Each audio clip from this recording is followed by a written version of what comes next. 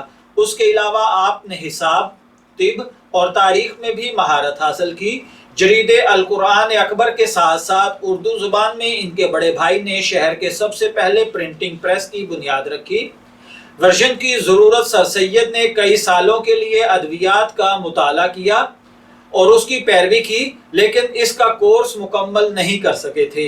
ابتدائی تعلیم حاصل کرنے کے بعد آپ نے اپنے خالو مولوی خلیل اللہ سے عدالتی کام سیکھا۔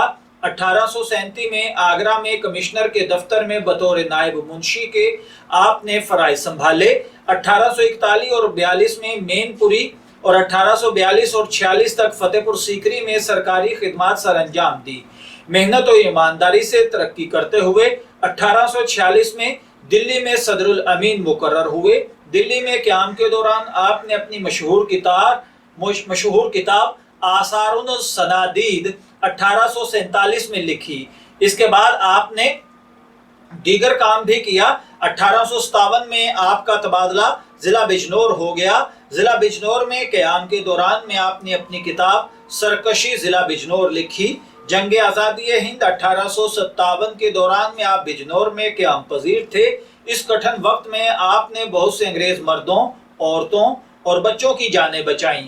آپ نے یہ کام انسانی ہمدردی کے لیے ادا کیا۔ جنگ آزادی ہند 1857 کے بعد آپ کو آپ کی خدمات کے عوض انعام دینے کے لیے ایک جاگیر کی پیشکش ہوئی، جسے آپ نے قبول کرنے سے انکار کر دیا۔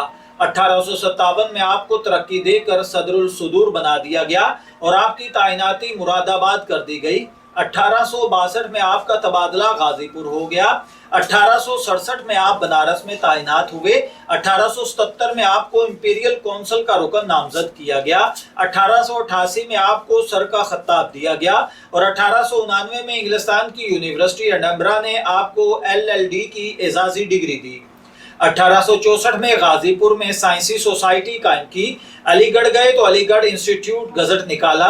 انگلستان سے واپسی پر 1870 میں رسالہ تہذیب الاخلاق آپ نے نکالا اور اسی طرح سے آپ نے بہترین کام کیا اور عظیم کام کیا۔ ادب میں علی گڑھ تحریک کی بنیاد پڑی۔ سر سید کا کارنامہ علی گڑھ کالج ہے۔ 1887 میں 70 سال کی عمر میں پینشن لے لی اور اپنے کالج کی ترقی اور ملکی مفاد کے لیے وقف کر دیا۔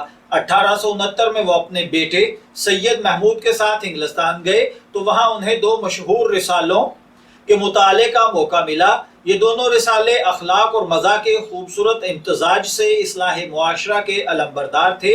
آپ نے مسلمانوں کی تعلیم پر خصوصی توجہ دی۔ ظرافت اور خوش طبعی فطری طور پر شخصیت کا حصہ تھی۔ سر سید احمد خان بر صغیر میں مسلم نشاط ثانیہ کے بہت بڑے علمبردار تھے۔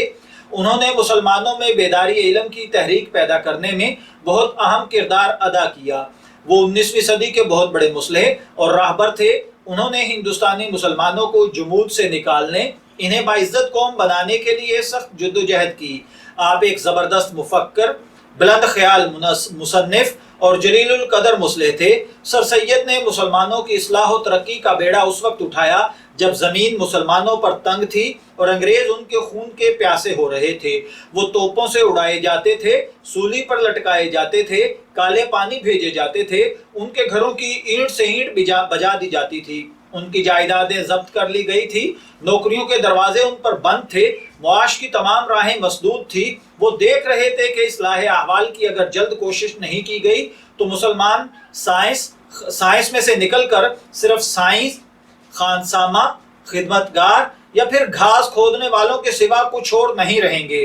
سر سید نے محسوس کر لیا تھا کہ اونچے اور درمیانے طبقوں کے تباہ حال مسلمان جب تک باپ دادا کے کارناموں پر شیخی بکھارتے رہیں گے اور انگریزی زبان اور مغربی علوم سے نفرت کرتے رہیں گے، اس وقت تک وہ بدستور ذلیل و خوار ہوتے رہیں گے۔ ان کو کامل یقین تھا کہ مسلمانوں کی ان ذہنی اور سماجی بیماریوں کا واحد علاج انگریزی زبان اور مغربی علوم کی تعلیم ہے۔ اس مقصد کو حاصل کرنے کے لیے وہ تمام عمر جدوجہد کرتے رہے۔ جب کبھی عالموں اور مہذب آدمیوں کو دیکھا، جہاں کہیں عمدہ مکانات دیکھے، جب کبھی عمدہ پھول دیکھے، مجھ کو ہمیشہ اپنا ملک، اپنی قوم یاد آئی اور نہایت رنج ہوا کہ ہائے ہماری قوم ایسی کیوں نہیں ہے۔ اس کے علاوہ بھی اگر سر سید کے کردار پر روشنی ڈالی جائے تو طویل گفتگو کی جا سکتی ہے، جس کے اندر انہوں نے بہت اعلیٰ کام کیا، جس کی وجہ سے بے شمار لوگ آپ کے مخالف بھی ہوئے، اور بہت سارے لوگوں نے آپ کی مخالفت کے اندر بہت عجیب و غریب قسم کے فتاوی جات بھی لکھے، آپ کے اوپر بڑی بڑی عجیب و غریب قسم کی باتیں بھی تھوپی گئی۔ اس کے علاوہ بھی آپ نے قرآن پاک کی تفسیر بھی لکھی، جس کو کوئی خاطر خواہ مقام نہیں مل سکا۔ آپ نے تحریک علی گڑھ کا آغاز کیا، اور یہی تحریک علی گڑھ آگے بڑھ کر تحریک پاکستان یا مسلم لیگ کے نام سے مشہور ہوئی، اور انڈیا دو لخت ہوا، جس کے بعد پاکستان اور بھارت دو الگ الگ ملک نقشے پر وجود پذیر ہوئے۔ سر سید کی اگر خدمات پر بات کی جائے، آپ ان کے کردار سے، ان کی تعلیمات اور ان کے نظریات سے لاکھ مخالفت کریں اور کی بھی جا سکتی ہے، لیکن اس کے باوجود یہ کہنا بے جا نہ ہوگا کہ انہوں نے جدید علوم کی بنیاد ڈالی، جو کہ آج بھی پاکستان کے اندر تمام یونیورسٹی، اسکول، کالجز کے اندر انہی کے طریقہ تعلیم کو اپنایا جا رہا ہے، اور اسی سے متعلق پورے پاکستان کے اندر تعلیمی سسٹم کو وجود دیا گیا ہے۔ میں دعا گو ہوں کہ اللہ تعالی ہمیں صحیح طور پر اچھا مسلمان بننے کی توفیق عطا فرمائے۔ اجازت چاہیں گے، پھر ملیں گے کسی نئے ٹاپک کے ساتھ، تب تک کے لیے اللہ حافظ۔